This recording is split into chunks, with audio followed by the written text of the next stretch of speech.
Hello guys, welcome back to my channel. 2025లో యూఎస్లో job market ఎలా ఉందని చెప్పేసి చాలామంది అడుగుతున్నారు వీడియో చేయమని చెప్పేసి. ఈరోజు వీడియోలో అయితే కంప్లీట్గా అసలు యూఎస్లో జాబ్ మార్కెట్ ఎలా ఉంది అండ్ ఇలా ఉండడానికి గల కారణాలు ఏంటి అండ్ ఇండియా నుంచి ఎవరైతే యూఎస్ రావాలనుకుంటున్నారో వాళ్ళకి ఒక ప్లానింగ్ ఎలా ఉండాలి అనేది ఈ వీడియోలో అయితే మాట్లాడుకుందాం. లాస్ట్ వరకు అయితే చూడండి. కొత్తగా ఎవరైతే ఛానల్ చూస్తున్నారో వీడియోని అయితే లైక్ చేయండి, ఛానల్ సబ్స్క్రైబ్ చేసుకోండి. ఇంకా టాపిక్లోకి వెళ్ళిపోద్దాం.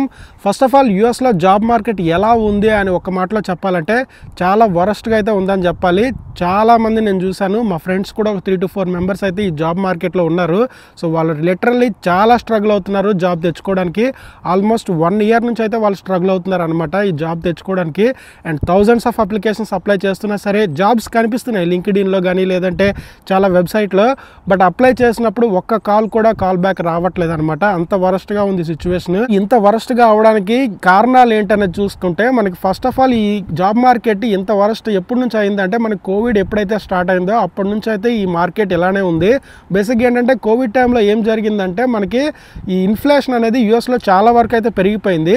సో ఈ ఇన్ఫ్లేషన్ని తగ్గించడానికని యూఎస్ గవర్నమెంట్ ఏం చేసిందంటే ఇంట్రెస్ట్ రేట్స్ని కొంచెం పెంచిందనమాట. ఈ ఫెడరల్ ఇంట్రెస్ట్ రేట్ ఏవైతే ఉన్నాయో సో అవి పెంచడం వల్ల ఏంటంటే సో చాలా వరకు ఏంటంటే కంపెనీస్ ముందుకు రాలేదనమాట. సో మనకి కొత్త ప్రాజెక్టులు తీసుకురావడానికి కానీ లేదంటే కొత్తగా ఏదైనా ఇన్వెస్ట్మెంట్ పెట్టి సో ఈ జాబ్స్ని క్రియేట్ చేయడానికి కానీ సో ఇంట్రెస్ట్ రేట్స్ ఎక్కువ ఉండడం వల్ల ఏంటంటే చాలా కంపెనీస్ రిస్క్ తీసుకోలేదన్నమాట. ఓకేనా. సో ఆ రిస్క్ తీసుకోవడం వల్ల ఏంటంటే చాలా వరకు అయితే జాబ్స్ తగ్గిపోయినాయి. సో అప్పటి నుంచి అయితే ఈ జాబ్ మార్కెట్ అయితే ఇలా అవడం అయితే జరిగింది. సో ఆ తర్వాత ఏంటంటే మనకి కోవిడ్ కొంచెం కోలుకున్న తర్వాత మళ్ళీ ఇంట్రెస్ట్ రేట్స్ తగ్గించాయి. సో అప్పుడు కొంచెం నార్మల్ అయినా సరే ఆ తర్వాత మళ్ళీ సెకండ్ వేవ్ వచ్చిన టైంలో మళ్ళీ ఇంట్రెస్ట్ రేట్స్ అయితే పెంచారు. దానివల్ల ఏంటంటే ఇలా జాబ్ మార్కెట్ అయితే చాలా డౌన్ అయితే అయిపోయింది. ఇది ఒక రీజన్. అండ్ సెకండ్ రీజన్ వచ్చేటప్పటికి మనకి కోవిడ్ ఎప్పుడైతే స్టార్ట్ అయిందో సో అంత ముందు వరకు యూఎస్కి వచ్చే వాళ్ళు ఇండియన్ స్టూడెంట్స్ కానీ లేదంటే బయట ఏషియన్ స్టూడెంట్స్ ఎవరైతే ఉంటారో సో వాళ్ళ కౌంట్ ఓన్లీ లైక్ 1 lakh బిలోనే ఉండేది అనమాట. ఓకేనా. సో యూఎస్కి వచ్చే వాళ్ళ స్టూడెంట్స్ ఎవరైతే ఉన్నారో సో లైక్ 99,000 అట్లా 98,000 95,000 అట్లానే ఉండేది ఇయర్లీ. బట్ ఎప్పుడైతే కోవిడ్ ఇయర్లో కూడా బాగానే ఉండేది అనమాట. కోవిడ్ ఇయర్లో కూడా చాలా వరకు వీసా అపాయింట్మెంట్స్ అన్నీ డౌన్ అయ్యాయి కాబట్టి సో ఆ ఇయర్ అయితే రాలేదు. ఎప్పుడైతే కోవిడ్ రిస్ట్రిక్షన్స్ అన్నీ క్లియర్ అయిపోయినాయో అప్పటి నుంచి అయితే మన ఇండియన్ స్టూడెంట్స్ కానీ ఏషియన్ స్టూడెంట్స్ అయితే యూఎస్కి రావడం అయితే స్టార్ట్ చేశారు. అది కూడా చాలా ఎక్కువ సంఖ్యలో అయితే రావడం మొదలుపెట్టారు. స్టాటిస్టిక్స్ చూస్తే 21 to 2020 ఆల్మోస్ట్ లైక్ 1,99,000 మంది వచ్చారు. ఆల్మోస్ట్ లైక్ 1,99,000 వరకు అయితే వచ్చారు. అండ్ 2020 to 2023 చూస్తే 2,30,000 మెంబర్స్ అయితే వచ్చారు. అండ్ 2023 to 2024 చూస్తే ఆల్మోస్ట్ లైక్ 3,30,000 ప్లస్ అయితే వచ్చారనమాట. సో ఇంతమంది రావడం వల్ల ఏంటంటే మనకి జాబ్ మార్కెట్ ఎప్పుడైనా సరే డిమాండ్ అండ్ సప్లై మీద అయితే రన్ అవుతుంది. సో మనకి డిమాండ్ ఉంటేనే కదా మనకి సప్లై అయ్యేది. సో జాబ్స్ లేకుండా మనకి ఇంతమంది గ్రాడ్యుయేట్స్ బయటకు వచ్చిన తర్వాత సో జాబ్స్ లేకపోతే సో వాళ్ళకి జాబ్స్ ఎక్కడి నుంచి వస్తాయి చెప్పండి. అలా చాలా మంది రావడం వల్ల ఏం జరిగింది అంటే సో జాబ్స్ ఉన్నా సరే సో ఇంతమంది ఉండడం వల్ల ఏంటంటే సో జాబ్స్ అయితే కనిపించట్లేదు అనమాట. ఓకేనా. సో ఇదొక రీజన్. అయితే ఇంకొక రీజన్ వచ్చేటప్పటికి ఈ ఆర్టిఫిషియల్ ఇంటెలిజెన్స్ కూడా చాలా మందికి అయితే ఎఫెక్ట్ చేసింది. ఇది రావడం వల్ల ఏంటంటే పెద్ద పెద్ద కంపెనీస్ అమెజాన్, గూగుల్, మైక్రోసాఫ్ట్ లాంటి కంపెనీస్ అయితే సో చాలా వరకు అయితే లే ఆఫ్స్ అయితే చేసాయి అనమాట. సో ఈ లే ఆఫ్ చేయడం వల్ల ఏం జరుగుతుంది అంటే చాలా మంది మనకి ఎక్స్పీరియన్స్ వాళ్ళు ఆ కంపెనీస్ నుంచి బయటకు వస్తారు కదా. సో వాళ్ళకి కూడా జాబ్స్ కావాలి కదా. సో ఈ జాబ్స్ రావాలి కాబట్టి వాళ్ళు కూడా మార్కెట్లోకి వస్తారు. సో వాళ్ళకి ఆల్రెడీ ఎక్స్పీరియన్స్ ఉంది కాబట్టి సో మనం ఎవరైతే గ్రాడ్యుయేట్స్ అవుతారో చాలా వరకు ఎక్స్పీరియన్స్ తక్కువే ఉంటుంది. సో వీళ్ళిద్దరు కంపేర్ చేసుకుంటే ఎక్కువ ఆపర్చునిటీ వీళ్ళకే ఉంటుంది అనమాట. ఎవరైతే లే ఆఫ్స్ అయ్యి బయటకు వస్తారో సో వాళ్ళకి ఎక్స్పీరియన్స్ ఉంది కాబట్టి వాళ్ళకి మాత్రమే ఇస్తారనమాట. అండ్ దాంతోపాటు ఏంటంటే మనము ఇమిగ్రేషన్ స్టేటస్ మీద వస్తాం కాబట్టి మనకి వీసా స్టెబిలిటీ ఉంటుందా లేదా అని చెప్పేసి కంపెనీస్ కూడా ఫస్ట్ ప్రియారిటీ యూఎస్ సిటిజన్స్ ఎవరైతే ఉన్నారో వాళ్ళకే ఇస్తుంది అనమాట. ఎందుకంటే మనం ఎన్ని రోజులు ఇక్కడ ఉంటామో తెలియదు. వాళ్ళకి కావాల్సింది స్టెబిలిటీగా ఎక్కువ లాంగ్ పీరియడ్ ఉండే పర్సన్స్ కావాలి కాబట్టి సో వీళ్ళకే ఎక్కువ ప్రియారిటీ, సిటిజన్స్కి ఎక్కువ ప్రియారిటీ అయితే ఇస్తారు. సో అలాంటప్పుడు మనకు కూడా జాబ్స్ రావు అనమాట. అండ్ నెక్స్ట్ థింగ్ వచ్చేటప్పటికి ఏంటంటే యూఎస్లో జాబ్ మార్కెట్లో ఐటీ జాబ్స్ ఉన్న పర్సంటేజ్ ఎంత తెలుసా మీకు? ఎంత గెస్ చేయండి. లైక్ 60%, 70%? నో, 7% మాత్రమే ఐటీ జాబ్స్ మనకి యూఎస్లో అయితే ఉంటాయన్నమాట. సో మనం బేసిక్గా ఇండియా నుంచి యూఎస్ వచ్చి చేయాలనుకునే జాబ్ ఓన్లీ ఐటీ జాబ్సే. Most of the 99% people so ఈ ఐటీ జాబ్స్ చేద్దామన్న మైండ్ సెట్లోనే వస్తారు కాబట్టి సో ఈ 7% జాబ్స్లో మనకి జాబ్స్ రావడం చాలా గగనం అయిపోద్ది అనమాట. ఓకేనా, మిగతా 93% ఆఫ్ జాబ్స్ ఈ మార్కెటింగ్ కానీ, ఫార్మా కానీ, హాస్పిటాలిటీ కానీ, లేదంటే ఇట్లా చాలా డిఫరెంట్ టైప్ ఆఫ్ ఉంటాయి.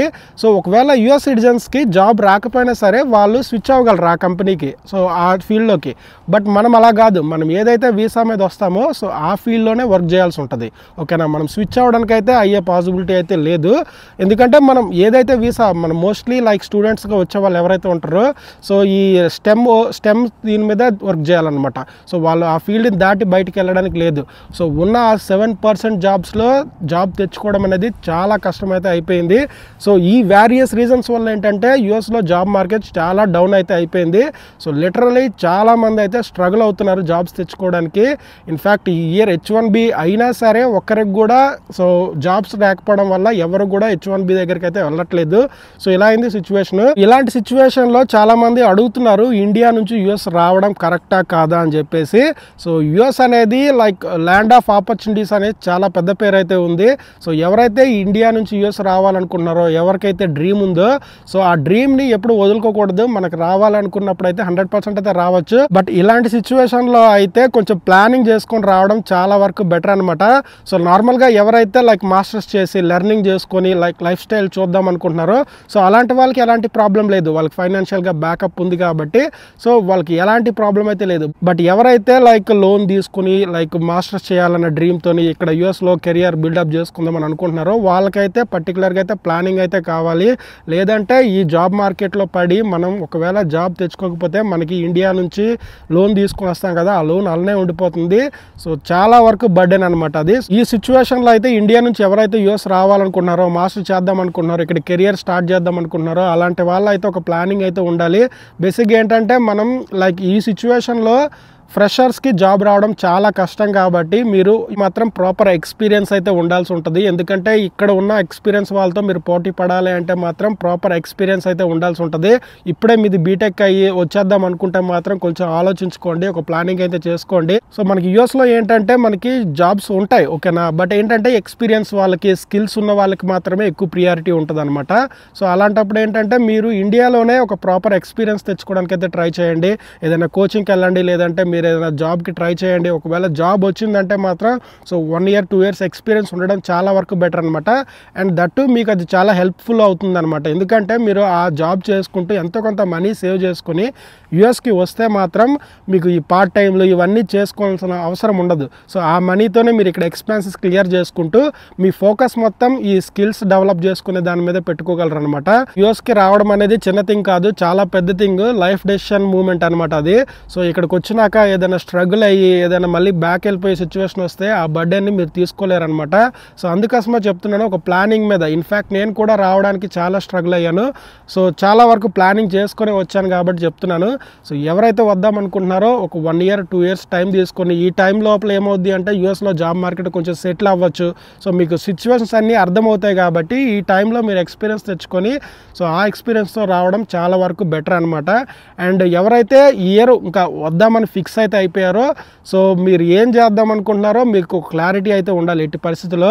సో గ్రాంటెడ్గా యూఎస్లోకి వచ్చామా, మాస్టర్స్ చేసామా, H1 వచ్చిందా, జాబ్ వచ్చిందా, తర్వాత గ్రీన్ కార్డ్ వచ్చిందా, ఇవన్నీ గ్రాంటెడ్గా అయితే తీసుకోవద్దు. ఎందుకంటే సో ఇవన్నీ ఒక ఫ్లోలో వెళ్ళాలి అంటే ఎవ్రీథింగ్ ఒక రోలోకి అయితే జరగాలి. మీకు లక్ బీభత్సంగా రాసి ఉంటేనే ఇవన్నీ జరుగుతాయి. సో ఎలాంటి సిచ్యువేషన్లో మీరు ఏ ప్రాబ్లం వచ్చినా సరే స్టెబిలిటీగా ఉండేటట్టు అయితే చూసుకోండి. లేదంటే మాత్రం చాలా బాధపడాల్సి అయితే వస్తుంది. ఎందుకంటే మనకి లైక్ యూఎస్ రావడం అనేది పెద్ద థింగ్. ఎందుకంటే యూఎస్ వీసా రావడమే పెద్ద లక్. అండ్ వచ్చినాక మాస్టర్స్ కంప్లీట్ చేసి జాబ్ తెచ్చుకొని H1 తెచ్చుకొని ఇవన్నీ ఒక లక్ బేస్ మీద వెళ్తాయి. సో 100% టాలెంట్ ఉంది వచ్చేస్తుంది అనుకుంటే కాదు. పర్టికులర్గా మీకు లక్ ఫ్యాక్టర్ అనేది చాలా ఇంపార్టెంట్ అనమాట. సో యూఎస్లో ఉన్న వాళ్ళకి మీకు ఎవరైనా తెలిస్తే అడగండి. సో 100% ఇది జరుగుతుంది అది జరుగుతుంది అని చెప్పి చెప్పలేము. ఎందుకంటే సో గవర్నమెంట్స్ అయినా చేంజ్ అవ్వచ్చు, రష్ అయినా రావచ్చు, లే ఆఫ్స్ జరుగుతున్నాయి, సో ఏఐ కూడా వస్తుంది. సో ఇవన్నీ జరుగుతుండడం వల్ల ఏంటంటే సో పర్టికులర్గా ఇదే జరుగుతుంది, అట్టి పరిస్థితుల్లో చాలామందిని చూసి నేను కూడా ఇలానే అయిపోతానని చెప్పేసి ఎప్పుడు అనుకోవద్దు. సో ఎలాంటి సిచ్యువేషన్లో ఎవరు ఇండియా వెళ్ళిపోతారో ఎవరికి చెప్పలేమన్నమాట. సో ఇదే అనమాట, మీకు ప్లానింగ్ అయితే ఉండాల్సి ఉంటుంది. సో ఇది గాయస్ నాకు తెలిసిన ఇన్ఫర్మేషన్ యూఎస్ జాబ్ మార్కెట్ గురించి అండ్ ఎవరైతే యూఎస్కి రావాలనుకుంటున్నారో వాళ్ళు చేయాల్సిన ప్లానింగ్ గురించి. సో వీడియో నచ్చితే లైక్ చేయండి, ఛానల్ సబ్స్క్రైబ్ చేసుకోండి. మీకు ఏమనిపించిందో వీడియో కింద కామెంట్ చేయండి, ఏదైనా డౌట్స్ ఉన్నా కూడా కామెంట్ చేయండి. సో 100% అయితే రిప్లై ఇస్తాను. సో ఇంకొక వీడియోలో మళ్ళీ కలుసుకుందాం. Thank you so much for watching. Bye bye.